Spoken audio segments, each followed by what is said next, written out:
여러분 안녕하십니까? 이진곤TV입니다. 시사논평 이심전심 오늘 이야기 시작하겠습니다. 오늘은요, 기어이 청문회 가는 길을 연 조국 후보자, 이런 주제로 말씀드릴까 합니다. 어디선가 들은 우스갯소리 하나 하겠다. 파리가 앞발을 싹싹 비빌 때 이놈이 사과한다고 착각하지 말라. 이에 내 말을 추가하자면 파리가 앞발 비빌 때는 뭔가 빨아먹을 준비를 할 때이고 우리는 이놈을 때려잡아야 할 때이다. 그리고는 이제 퍽이라는 그런 의성어 한자를 또 올려놨습니다. 2010년에 조국, 당시에는 교수였겠죠. 당시 교수가 자신의 페이스북에 올린 글입니다. 그때 유명한 외교통상부 장관의 딸이요, 외교통상부에 특채가 됐는데 거기에 특혜가 있었다. 이런 논란이 아주 커져가지고 결국은 이제 유 장관이 사임하는 그런 상황까지 갔었죠. 그 이제 당시 교수가 이걸 두고 한 말이었는데 또 이렇게도 이야기했습니다. MB 주변에는 공정한 사회에 반하는 인간만 득실거림을 보여주는 사건이다. 사실 신하는 주군을 보고 따라하는 법이 거늘. 이런 글을 올렸어요. 그 다음에 이제 2016년 12월 1일에는 또 루쉰 있죠. 중국의 문호이고 사상가. 루쉰의 말을 인용을 했는데요. 역시 페이스북에. 사람을 무는 개가 물에 빠졌을 때 그 개를 구해줘서는 안 된다. 오히려 더 두들겨 패야 한다. 그러지 않으면 개가 물에서 나와 다시 사람을 문다. 이런 글입니다. 그런데 이때가 언제냐면요. 박근혜 전 대통령이 4월 퇴임, 그리고 6월에 대선이 치러질 것이다. 이제 이런 말이, 이런 분위기가 이제 아주 급부상할 때, 그때였습니다. 그때 당시의 현직 대통령 보고 그렇게 이야기한 거죠. 그러면 박근혜 전 대통령이 물에 빠진 개였습니까? 이렇게 참 아주 모진 이런 말을 아주 즐겨 잘한 사람이 조 후보자입니다. 그렇다면 조 후보자 자신은 현재 어떤 입장입니까? 주군은 또 누구입니까? 주군의 어떤 뜻을 닮았습니까? 지금 조 후보자는 물에 빠진 처지입니까? 그 야당이 청문회를 결국에 이제 청문회 개최에 합의해 주지 않았습니까? 그러면 이러한 야당의 선택을 조 후보자가 볼 때는 물에 빠진 개 구해준 격입니까? 아닙니까? 조 후보자는 국회가 26일 청문회 일정을 이렇게 결정을 하니까 그 즉시 페이스북에다가 글을 올렸습니다. 감사의 글을. 청문회 일정 잡아줘서 감사하다 이런 글을 올렸죠. 그런데 참 돌아보십시오. 과거에 안대희, 문창극 두 총리 후보자 어떻게 됐습니까? 지금 여당인 더불어민주당이 그때 어떻게 했습니까? 제가 볼 때는요, 조 후보자의 의혹보다 훨씬 심각성이 덜했던 것 같은데 그때 기어이 막아가지고 결국은 청문회도 못 가게 만들었지 않습니까? 참 대단한 사람들이죠.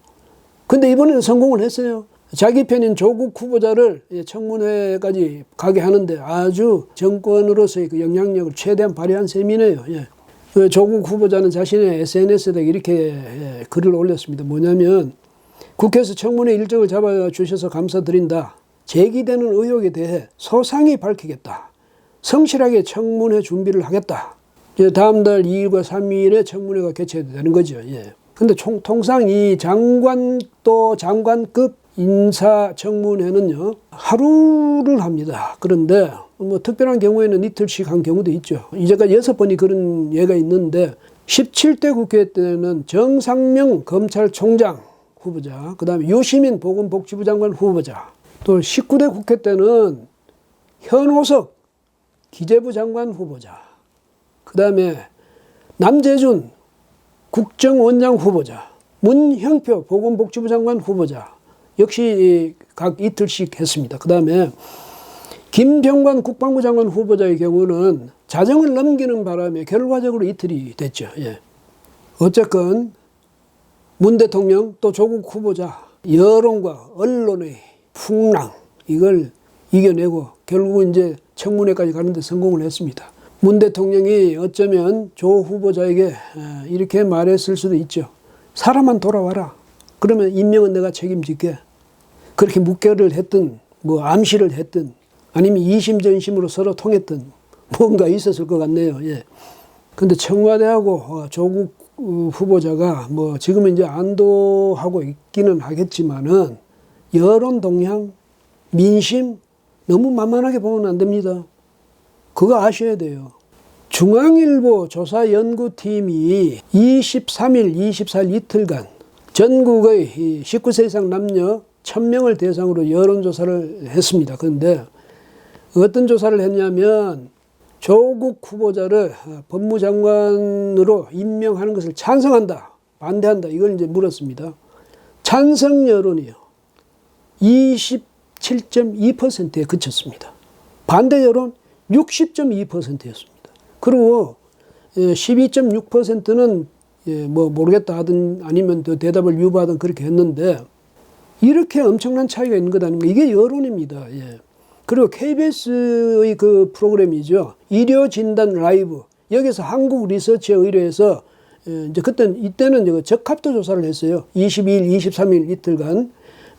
그러니까 전국의 19세 이상 남녀 1015명을 대상으로 했답니다. 그런데 여기서 조 후보자가 법무장관으로서 적합하냐? 이런 적합도에서 18%가 적합하다. 48%는 부적합하다. 이렇게 답이 나왔습니다. 34%는 대답을 유보했고요. 그런데 그 한 주 전에는요. 적합하다가 42%, 부적합하다가 36%였거든요. 한 주 만에 이렇게 엄청난 격차로 역전된 겁니다. 이게 민심의 동향입니다. 이런 민심을요. 만만하게 보다가는 시쳇말로 큰 코 다칠 수가 있습니다. 이 민심은 직접 그 민심을 현장에서 이끌어보지 않았습니까? 문 대통령이나 지금의 더불어민주당 또 정권의 실세들 그 한 번 움직이기는 굉장히 어렵잖아요. 한 번 움직이기 시작하면 그걸 막아낼 방법이 없습니다. 일단 장관으로 임명만 해놓으면 뭐 국민들도 어쩌겠어. 그때부터는 누가 뭐 무슨 의혹 말하는 사람 어디 있어. 지금 있는 장관들 그 많은 의혹 제기에도 불구하고 지금 건재하잖아. 조 후보자도 마찬가지야. 법무장관 되면 오히려 그 앞에서 잘 보이려는 사람이 더 많겠지. 의혹 누가 제기하겠어. 이렇게 이야기할 수도 있습니다. 그렇죠? 그렇지만 그 순간에도 국민의 불신은 속으로 차곡차곡 쌓이는 겁니다. 훗날 언젠가 그때 우리가 결정했던 것이 무모한 그런 모험이었구나. 이렇게 땅을 칠 날이 올 수도 있거든요. 이걸 생각해서 좀 문 대통령과 참모들 진지하게 고민하고 고심하고 검토하고 판단해 주기를 바랍니다. 서울대학교 재학생 또 졸업생들이 오는 28일에 다시 촛불 집회를 열겠다고 합니다. 지난 23일은 개인들이 주최한 것이었죠. 그런데 이번에는 총학생회가 주최하는 촛불 집회랍니다. 그 요구가 뭐겠습니까? 조국 교수 서울대에서 떠나라 이거죠. 그 다음에 조국 후보자 법무장관 임명 안 된다 이거죠. 사퇴하라는 겁니다. 양쪽에서 다 사퇴하라는 거죠. 그만큼 지금 민심이 아주 안 좋아졌습니다. 자신의 제자, 자신의 후배 아닙니까? 이 사람들이 안 되겠다는 겁니다. 조 후보자 뭐 느껴지는 거 없습니까? 그래도 기어이 법무장관 해야 되겠습니까? 대한변협은요.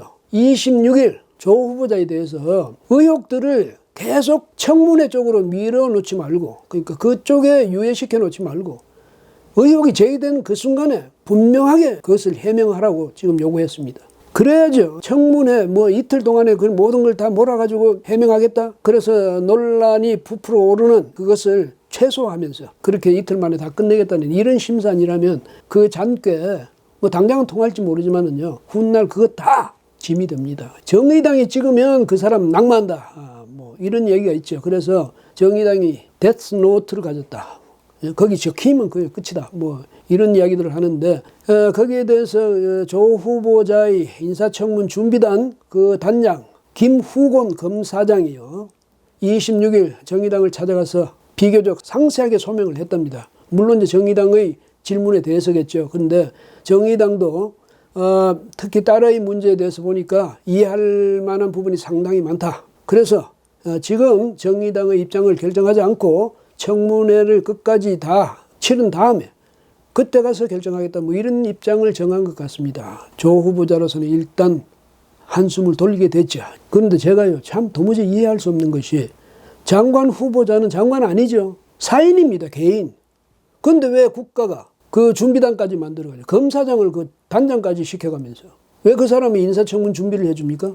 개인에 대해서. 자기가 준비 못할 그런 거라면 자격이 없는 거죠. 왜? 자기가 청문회 가서 상세하게 소상하게 설명하고 해명할 수 있는 입장이 아니라면 후보자 포기해야죠. 복잡한 무슨 일이 있을 테니까. 그런 사람이 장관하면 안 되죠. 얼마나 대단한 사람인지 모르겠네요. 그런데요, 기본적인 이 자질, 그러니까 인격이라든지 인성이라든지 여기에 대해서 지금 아니라는 것 아닙니까? 여론이. 그간에 제기된 의혹들만 보더라도 이 점에서는 거의 정말 그야말로 빵점이에요. 그런 사람을 기어이 장관시킨다? 왜? 대통령이 총애하니까? 대통령이 믿으니까? 그래서 사법개혁을 기어이 이뤄내야 하는데 거기에서 적임자라서? 대한민국에 그렇게 인재가 없습니까? 이렇게 대통령이 고집을 피우는 것은, 또 조 후보자가 고집을 피우는 것은 현 정권의 실세들을 교만해졌다는 얘기죠. 국민 앞에서 교만해졌다는 겁니다. 그 교만의 끝은 뭐겠습니까? 점잖게 이야기하자면 실패고 좌절이겠죠. 두고 봐야겠죠. 뭐 저 사람들한테 어떤 일이 일어날지, 앞으로 무슨 일이 일어날지. 이거 또 이제 도널드 트럼프 흉내 낸 셈이 되는데, 교만의 끝, 그게 무언지는 역사가 이제까지 가르쳐 준 바가 있죠. 한번 지켜보죠. 뭐. 예, 오늘은 여기까지 하겠습니다. 고맙습니다.